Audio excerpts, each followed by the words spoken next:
Thanks for joining us today on Market Call. I'm Marella Fernandez. Jeff Parent on the show, Senior Portfolio Manager at Castlemoore. He's taking your questions today on technical analysis. Here's how to reach us. 1-855-326-6266 if you want to dial in. Market Call at BNNBloomberg.ca if you'd like to send an email. Good to see you. Thanks for coming in. Well, thanks for having me back. You have noticed some negative trends. I'm just wondering across what sectors or asset classes? Oh, pretty much the whole market. I see some of the smaller and medium caps operating a little bit differently. They're not as overvalued. We do have this, even with the decline up until Friday, like today's a different day. Although, I don't know, I'm looking right now and we're seeing a bit of a reversal in the enthusiasm from pre-markets. But definitely there's an overhang of optimism in the markets, especially with the larger companies. Still, they have not declined. But the S&P 500 in general is in a decline right now. And it's really obvious. We hit a high back in January, and the low that we saw on Friday, especially the sell-off last week in a lot of big names, has created this situation which a technical analyst would call a downturn or a reversal. Technically, though, you're talking about this starting even before the Iran conflict. You mentioned it started in January? Yeah, well, the peak, it's really obvious, right? We hit just 7,000 in just a little over 7,000 in January. And it's been below that. The momentum has been completely lost. In fact, it was really fading up into that high. We had hit that high, as you can see, if I could draw on the chart here, 3 times, almost 4 times, and without any extension beyond that. So it looks like a classic reversal pattern. Usually you see maybe a 30% decline from the high point in a major downturn. How difficult is it to turn that around? Well, it is based on fundamentals, and you're seeing a lot of issues. If you think about Canada, if you consider Canada as a bellwether, we're sort of a weaker sister economically to the U.S. With the job reports coming out, it's an early indication of what could be happening, not just in North America but worldwide. So we'll see how that plays out. But there's interest rate. Talks about interest rates increasing them. There's inflation, especially with the war in Iran, and it's kind of hard to pinpoint where the price of oil is going to go right now. And when I was writing my comments yesterday, I was a lot more pessimistic, right? Yes. Than about an hour and a half ago. So we'll have to kind of see how things settle today. But the problem is, since the conflict isn't settled, really, it's kind of a twist and turn from every announcement coming out of Washington. So we will definitely have to follow that bouncing ball. We're going to take a quick break. We'll be back with our first phone calls and emails for Jeff. Stay tuned for that.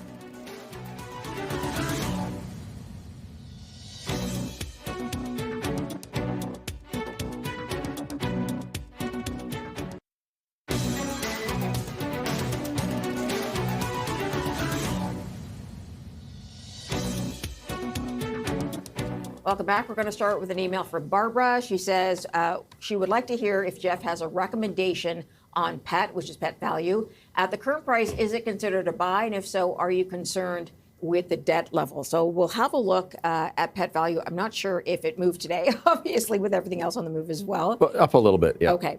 So what are your thoughts when you look at that? Well, there's a few things that are stark. The drop from about $40 to where we are now. There are some big downward swing after the last earnings. I think it was about a 10% drop, if I remember that correctly. And there's, I think, some concern about the debt being serviced. They should have a lot of coverage on that debt. It is about a 5-time debt to shareholder value ratio, but they have a lot of coverage on the, say, paying the interest. So that's from a fundamental perspective. But if, it's very sensitive to that amount of income that you're generating. And so that, when the results came out, clearly the markets did not like it. It's trading below support. And we can go back any amount of time. I think this is not far from, actually, I'm trying to remember where it came out as an IPO. It wasn't that long ago. And the support level was where, about 30? Yeah, so you just, anybody can have a quick look at this, right? You just look at this is a very long-term support. So it doesn't have a ton of value if that support level. The support is usually important if you're looking in maybe 6 months to a year. But if you go back before that, things have changed quite fundamentally. The support is not as important. But you can have a look at it. Around 24, 25 was a clear place where people had purchased it before, and you see rallies bouncing off of that. But today it's below that, and this is a low that it hasn't seen in a very long time. So this is all very negative, even despite today's rally. So you wouldn't put some money in at this point? You'd kind of wait to see what happens? Yes, definitely. All right. That was for Barbara. Let's go to our first caller on the line. Jim has a question today. He's in Elliott Lake, Ontario. Jim, go ahead. Yeah, good afternoon. Jeff, I wanted to ask you about Royal Bank, but maybe just if you want to comment on the Canadian banks in general. I mean, I'm looking at these one-year numbers of all of them. Royal's done well. The TD's up over 50% 1 year. CIBC 60%. In my time, kind of unheard of for one-year numbers on Canadian banks. So, your thoughts maybe on Royal and or just all of them in general. Yeah, banks in general have been peaked right around about the end of February, and they've been pulling back. So you can see that here. Royal Bank's a little bit different, but in general, I'm looking at this index from BMO called the ZEB, the Equal Weight Banks, just to get a general idea of the banks and their trends. ZEB. ZEB, yeah. Okay. Now, Royal Bank starting to, it peaked before and has been falling down a little bit. In fact, right now it's at, if you look at sort of a base level where the market sort of took off in the short term at the end of last year and where we are now, it's hard to see it on this scale, but we've lost about 50% of that gain, not quite. And that's sort of a technical location of support. So we're kind of down at that level of support. It's hard to really determine. If you look at today, it looks great and positive, and buying opportunity. You're definitely buying it cheaper, but at the same time, it's in line with the markets, and the people are buying the markets. They're buying the indexes. So that's the reason this is going up, not for some fundamental reason. Long term, I think the banks are good. Definitely entering into a pause period. And if you have a look, banks can go through pause periods for a very long time, like that exceeds 6 months or even up to a year. So that, I think, is probably more likely. I have personal holdings and portfolio holdings in TD and CIBC. So essentially be prepared for what could be a bit of a stall for 6 months or more if you are getting in to something like this today. That's right. So we'll talk about my top picks later, but they're dividend oriented. So I think if you want to buy this as a dividend player, I'm not recommending buys of any banks right now. We got focused on other things. I already hold banks, so no new purchases. I mentioned the two that I have, and so it doesn't concern me a lot what's happening at Royal Bank right now, but it definitely is very early stages of a downturn, but I think into a sideways phase more than a continuation. All right, let's get to our next caller. Then Tyler is on the line. He's in Toronto. Go ahead, Tyler. Hi, Marla. Hi, Jeff. Thanks for this. Jeff, want to get your opinion on J.P. Morgan, the other big bank, but south of the border. It's fallen pretty hard, well below its 200-day moving average now, whereas some of its peers are still above it, but might have found some support here. The broader market's doing all right, as indicated by that XLF ETF. So I want to get your opinion on J.P. Morgan and how do you think it'll fare this year. Thanks. Okay, thank you for that question. 291.24, where we have it. Does this look dramatically different at all from the Canadian financials when you look at it? Yeah. There's correlations within the country of the financial institutions, banks in particular, but also internationally. And this high degree of correlation can be seen in this chart. There's a lot of interest rate sensitivity, and what's going on with the economy is baked into this as well. But yeah, this is again where we've seen a very similar situation to Royal Bank and some of the other banks. It is, as I said, it's been hard to tell, but we've lost about 30-40% of the rally here in the first phase from earlier in 2025.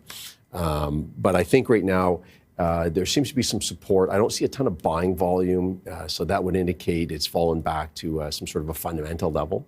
And I think, just like with Royal Bank, probably a sideways motion. I wouldn't be surprised to see this trading between 270 to 290 a year from now. Okay, so definitely you'd hang on. You wouldn't put new money in right now. You'd wait. Yeah, unless you're looking for some dividends. But one other thing too, and I talk about this a lot. Like all these banks, Canadian banks, these Royal Bank in particular, every 10 years they go through this decline of where they lose 40 or 50% from a high point, and a big might be 2 or 3 year recovery. Yeah, it's jarring because they're highly connected to the stock market index as well, but just got to be aware. But if you look at dividend or a split adjusted basis, Royal Bank was trading at like $2 back in the early 90s, right? And look where it is now. So it's kind of a buy and hold thing, and definitely financials, if you want to keep up with the index, is almost a must in Canada. Okay, let's go to Chris on the line in Delta, BC. Chris, go ahead. Hi, hello, Morella and Jeff. Thank you for taking the call. Jeff, I'd like to ask you about Abbott Labs, and I'd like to hear that you're a dividend sort of focused top picks this time around. I'm a dividend investor, 30 years old, long-term time horizon, knock on wood, and I'm wondering if this is a good name in healthcare to buy, hold, put away, and sort of forget about. Thank you so much. I'll hang up and listen. Okay, thank you for the question. What do you think about Abbott Labs, and a little more broadly on the space, if you don't mind? Yeah, well, interesting. The space is very difficult because there's like biotech, there's pharma, there's consumer staples, right, all in the mix in the various companies that we look at. But you can't see it in this chart here, but there was probably an earnings report or something. And I'm going to look at this mostly technically, but there was a 10% decline in a single day and a continuation of that drop after a small rally. And so, and even looking today, this is very weak. And the lows that we're seeing as well are lows that we haven't seen in a while, exceeding a year, almost 2 years here. So this is all very negative. And the decline that we saw even last week is continuing on. So I would not be buying this stock. And if you hold it, you got to start reducing it. The gap, by the way, that was, I think, looking at the 22nd of January, went from $120 down to about $105. It rallied back up to 116. And you can see this a little bit in the chart here. So that's the rally, but it didn't fill that gap. It didn't go into get back up to the $120 level. So this is all very, from a technical perspective, very, very negative. And it doesn't matter if the dividend's 5% or 10%. You've lost money on this that exceeds the annual dividend. And I would suggest being very cautious with this name. I think there's some more downside based on what we're seeing today and in the past couple months. That was for Chris. Let's take a quick break. Jeff Parent with us of Castlemoore, taking your questions on technical analysis. We're back with more of those questions in just a moment. Stay tuned.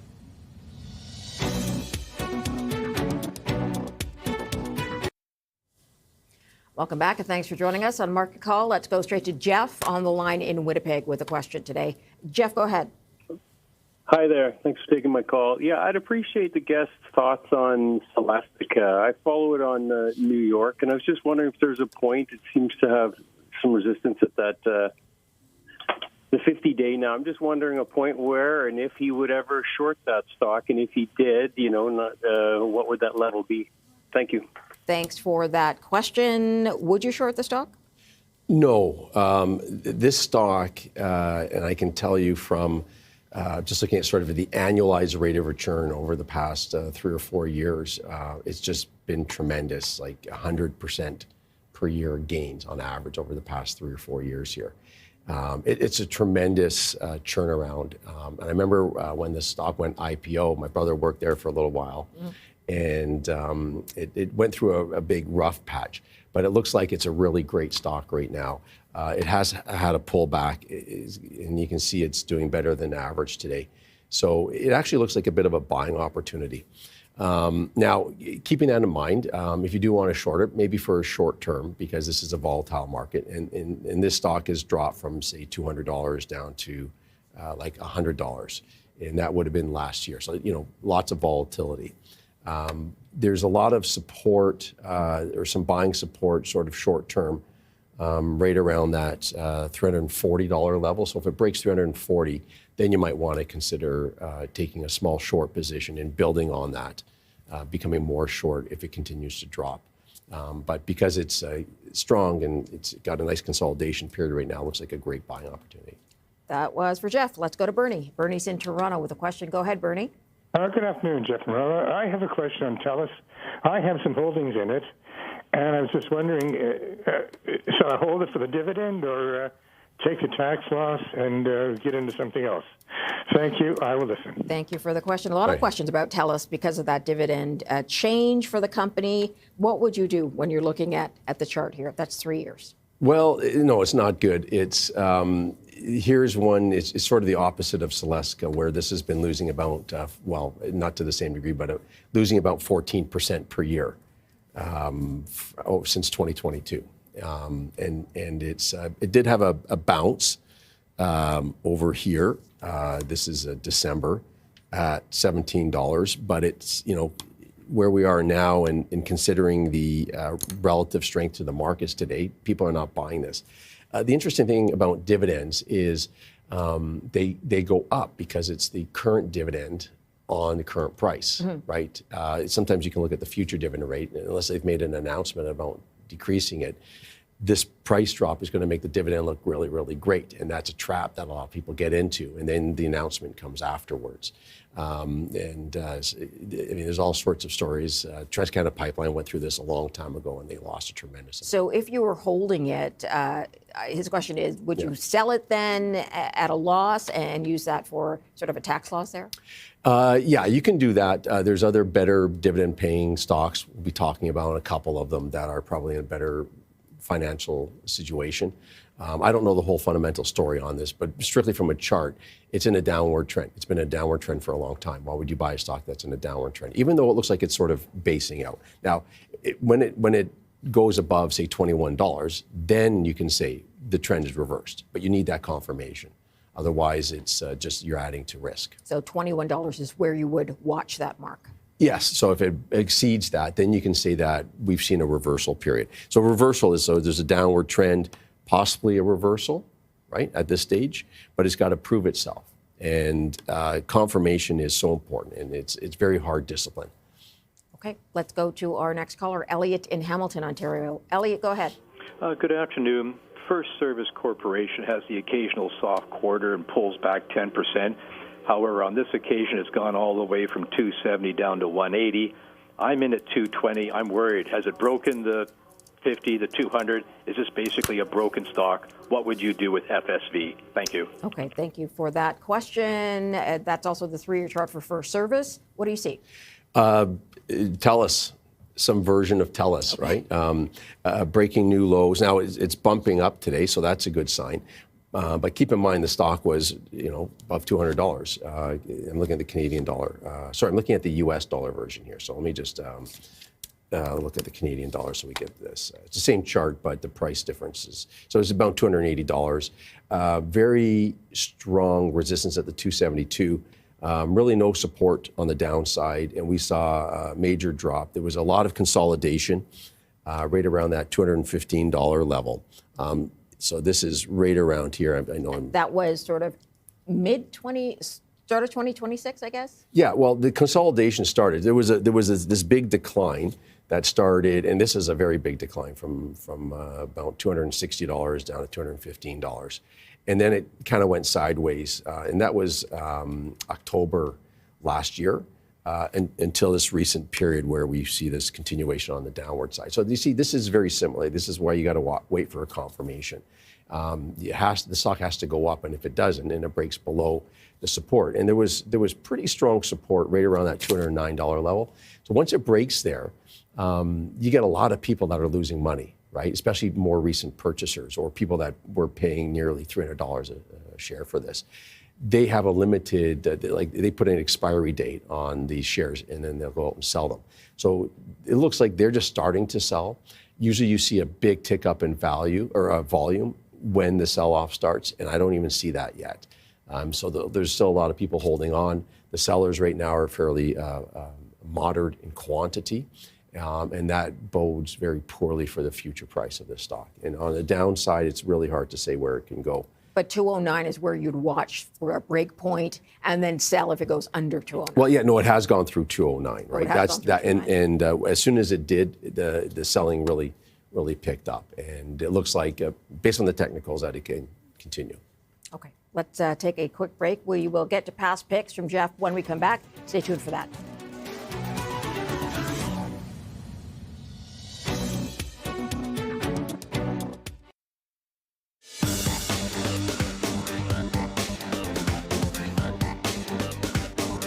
Welcome back. Time to have a look at past picks from Jeff from June 20th of last year. At the time, he chose CN Rail, CNR on the TSX at 140.05 and now to 138.05, so 1% downside and under that for total return. Do you remember why back then you picked the rails? We were in the middle of sort of tariff upheaval at that point. Yeah, so back in June, I was looking at it. It had declined quite a bit, and it looked like it was going sideways and entering a consolidation period. I like the dividend, the sector I didn't have any exposure to. I try to have some diversification in the portfolio with Canadian stocks, and I was starting to shift from Canada, from the U.S. to Canada, which I was overweight in the U.S. So this is the reasons why I picked this. I didn't hold it at the time I was on the show, but I did buy it afterwards, as I did with the other two top picks.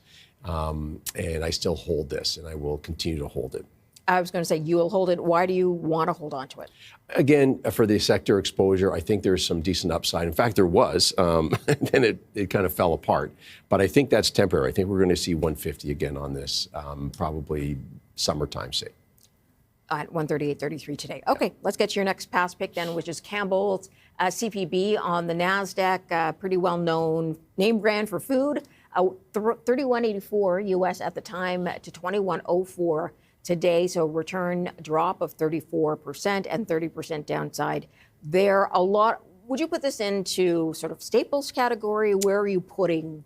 Yeah, well, it's it's optional because people can make their own soups, but Okay. they also sell snacks, and that was one of the part of the growth story. I also did say, as I do for a lot of these stocks, especially the top picks, I have an exit strategy. Technical analyst, and I think any investor should have an exit strategy. Don't hold on to something to the bitter end. You can lose a lot of money that way. So $29 was my reduce. Okay. Can we play my top pick from June? Just I want to. What do you mean? Anyways, like show that clip where I said I want people to know We're not that that advanced. Okay, actually. okay. But the point is, I try and put an exit strategy, and it was 29. I did buy this. I did start reducing, and I do not own this. And I did take a loss on it, but it was sort of a minor loss compared to what it could have been. What do you think happened here? Oh, just the earnings. Like that growth story wasn't panning out the way it was supposed to, and basically an earnings story. All right, let's get to your last past pick from June. ESCO Technologies, ESE on the New York Stock Exchange at 181.45 U.S. at the time, and now to 269.57, so 49% return, total return the same. They are work like they do utilities, I guess, sort of. Yeah, they used to be equipment that you would put on, say, and in this case, if you think of the military, they had a lot of military contracts a long time ago, but they've changed that over. So it's still about 25% military. But the sort of equipment that you would put on there, like not the high-end electronic stuff, but other things. And if you have a look, engineering company, but very interesting chart, really good sequential earnings reports, and tying in with the chart, which is very positive. This is one of my larger holdings. My average cost on this was $196 a share. And so it's personal holding, and clients hold it as well. So very happy with this and continue to hold it. And you're holding it still. Okay. Let's take another quick break then. We'll be back with more of your questions for Jeff Parent of Castlemoore in just a moment.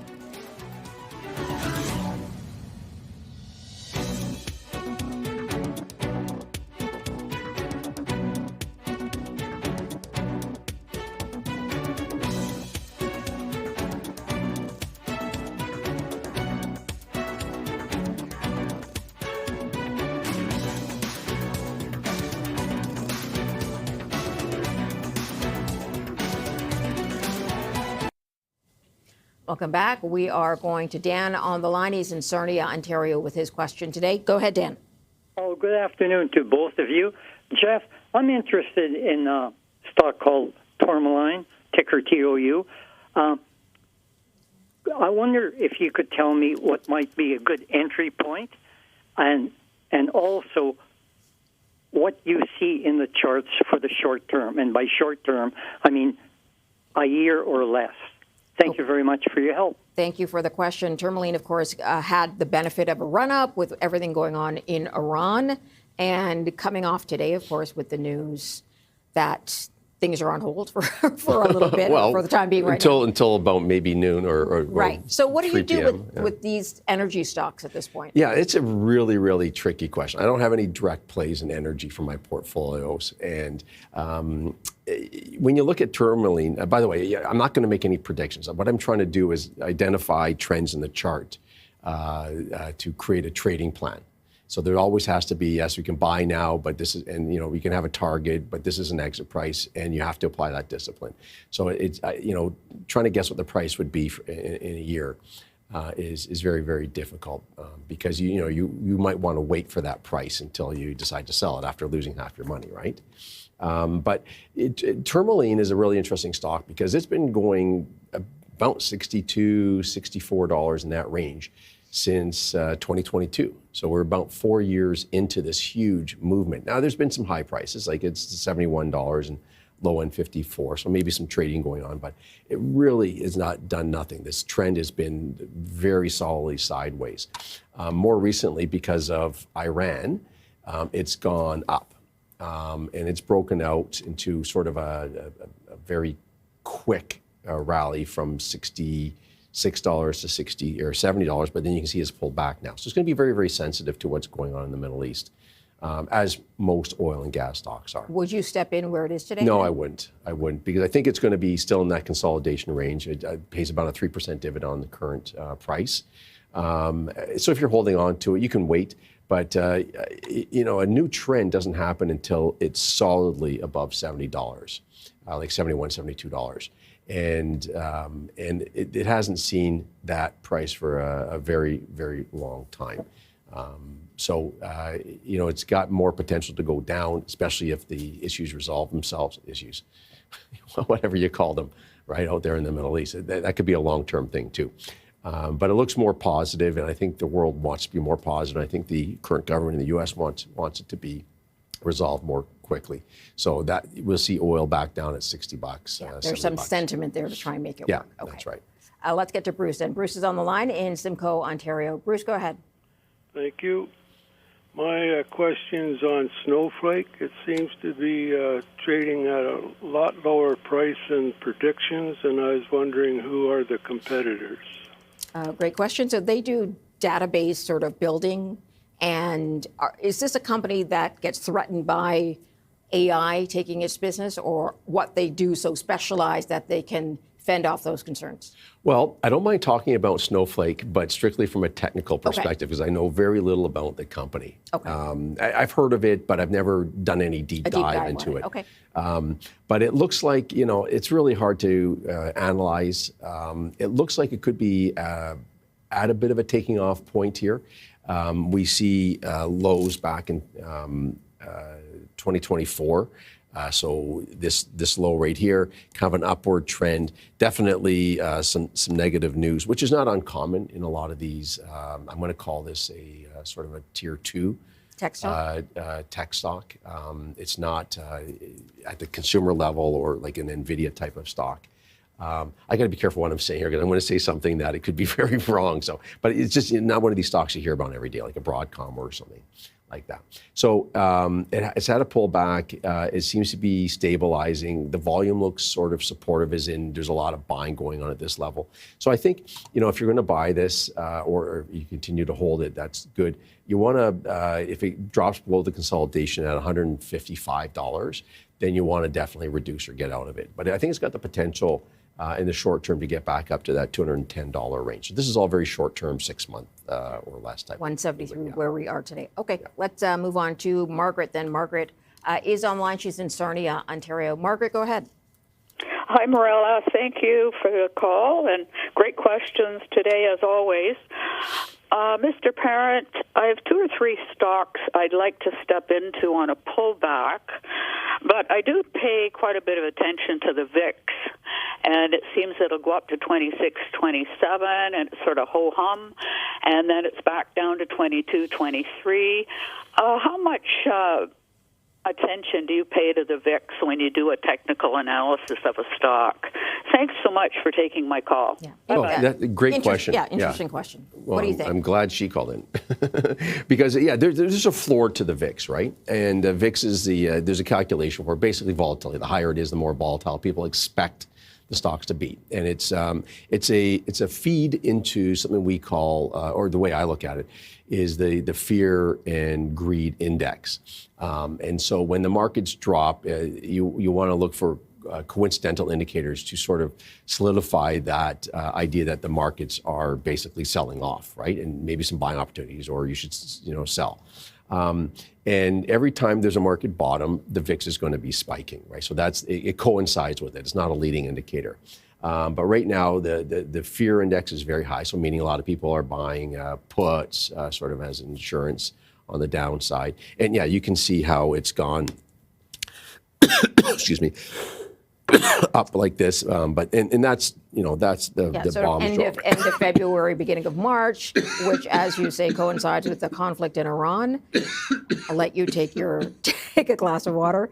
So yes, it spiked up to about 26.35 is where I have it today. 26.12 on the chart you have there.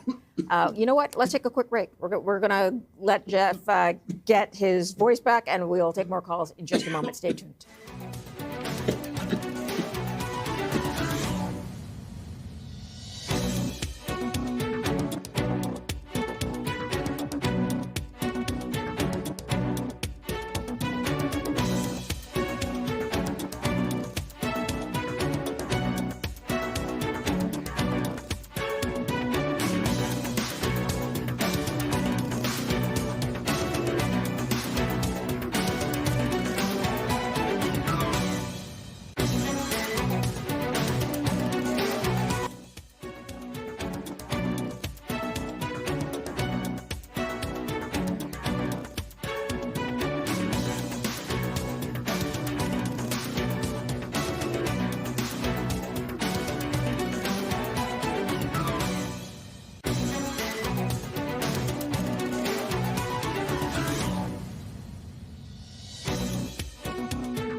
Welcome back. Markets in a rebound today after the announcement from Donald Trump that he's going to hold off on striking Iran's energy infrastructure right now. So market taking that as a very good news. They needed some good news after the past couple of weeks. Okay, we had the VIX up, which shows the volatility in the markets today. And Margaret had a question regarding the VIX. So we're in the middle of that discussion. You take a look at the index, which is at something like 26 today. And tell me what you see when you pull that up.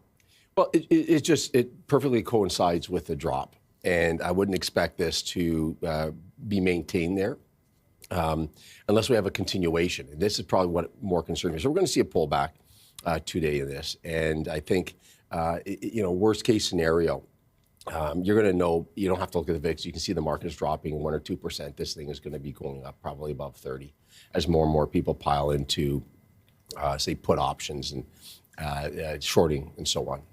So this is it is a good indicator to look at. In fact, you can trade it as well, although there's risks when you do that. Do you recommend people trade it? Because I know people talk about that all the time, but it must be hard to gauge. Yeah, it is. You could. There's a lot of different ways to hedge, basically reduce risk. The VIX is one of them. There's a lot of different products associated with this. There's some exchange traded funds. In fact, some of them blew up in the past, and so that's where the risk is. You already really understand this. But the index itself is a great coincidental indicator. It shows you sort of to what degree the markets can panic, and that's really what this is. So right now, because of the war, it goes up. Markets are selling off. That's all coinciding with each other. So you're not going to learn anything from this or have any sort of ability to detect, say, a future with this. Right? It's not a predictive indicator. So anyways, that's just what the bottom line is. So basically, you want to be really, really tight when this goes above, say, 25 or 30. You want to be really looking at your positions, taking some profits or locking in some profits, and being very careful with the rest of your positions. Let's move on to the next caller that is on the line. Rick's in Oakville, Ontario. Rick, go ahead. Oh, hi there. Thank you for taking my call.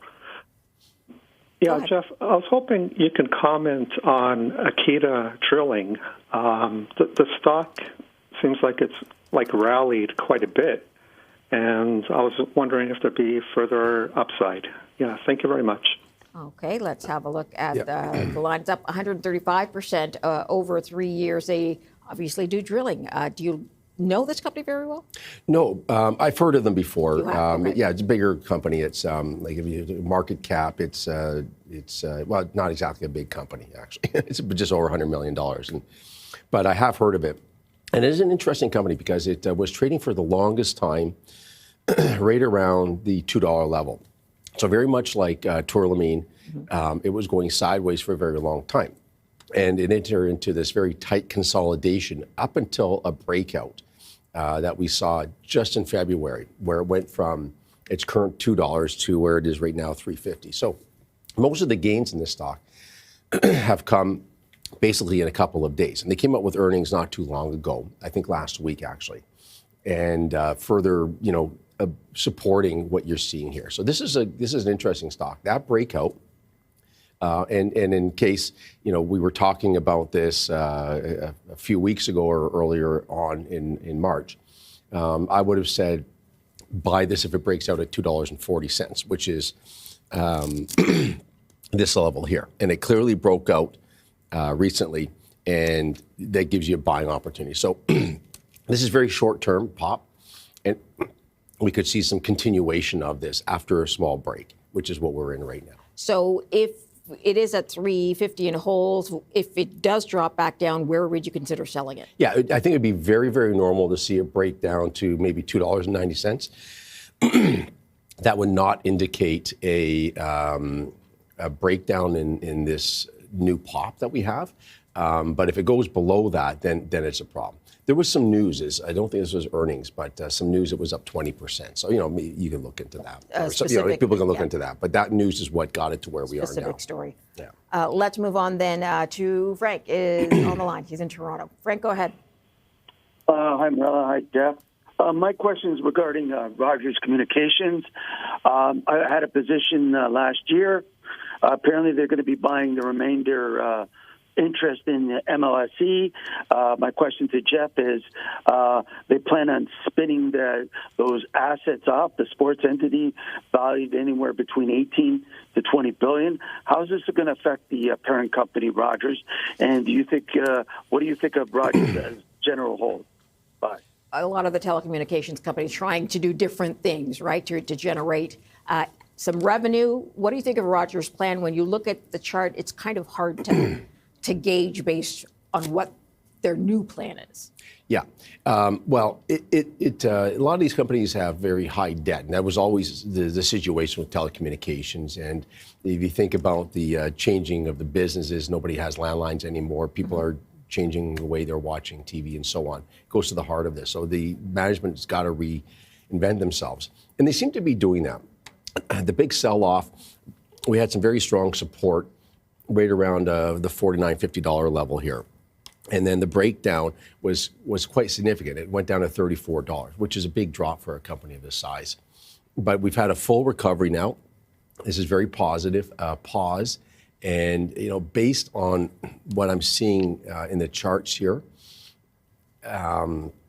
it's come back into consolidation range, right? So if it can break out And it's trying. It's really trying. Consolidation range being about sort of 52-ish? Yeah, 49 to 54. It's a fairly wide range. All right. But it's more closer to the top end of that range than the lower end of the range. So it's starting to try and go up. There's some little details here that are hard to describe, but I can see visually, and it does look positive. So I think if you can get above and sustain another $1.50 from here, like above $55, that is going to indicate a positive movement in the or continuation. Okay. You do want to be out after if it drops below 47. Good to know. Let's take a quick break. We're going to have new picks from Jeff when we come back. Stay tuned.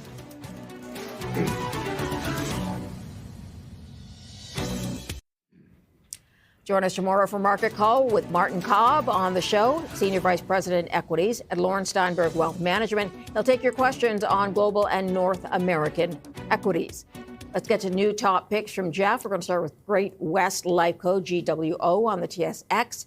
You have mentioned a pullback for this company. What do you like about a recovery, or what do you see as a recovery? Well, it's a very solid company. It's one of these, and as with all these companies, they very solidly increasing their dividend rates, growing their business. I mean, it's an insurance company, so there's a limit on it's not an AI stock.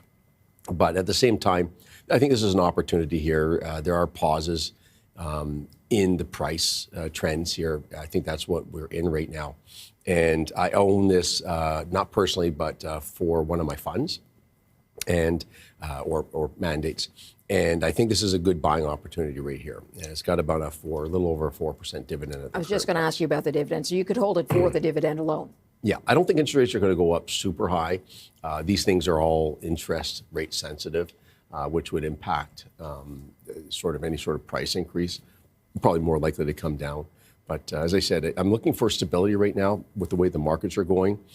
And even today, we'll see how they finish, right? I mean, we could have a continuation on the downside. So I'm looking for relative performance. If the markets lose 10 or 20%, I think this might lose like 5 or 10%. Good to know what you're looking for. Let's get to Canadian Utilities, which has that same sort of concept of more of a steady Eddie, I guess. And it is one do you have money in it already, or are you picking it up now? What are you doing with it? Yeah, so this is another one that we do have, and I probably would be adding to it. So again, one of my dividend mandate or income mandates. So again, nice upward trend, taking a little bit of a pause here, and a good dividend. Just looking for good quality dividends, companies that I think could weather a storm. And like if you think about what happened in 2022, these stocks as a basket perform fairly well compared to the rest of the market. So I think it's very possible that might be what we're going to be seeing this year. A Canadian Utility CU on the TSX. Your last pick, also a fairly familiar name, Pembina Pipeline, PPL on the TSX. Do you like pipelines in general? We talked about energy, and you don't really have anything in oil and gas, I believe, but this is the play for energy for you? Yeah, this is not a pure energy stock. There is a growth element to this stock, and I think, but it's more for the dividend. I've been holding on to this one. I've got personal holdings in it as well, so it's in a couple of mandates. And I do like it. It's, as you can see, it's done quite well. And the breakout from this consolidation is supported by some good purchases.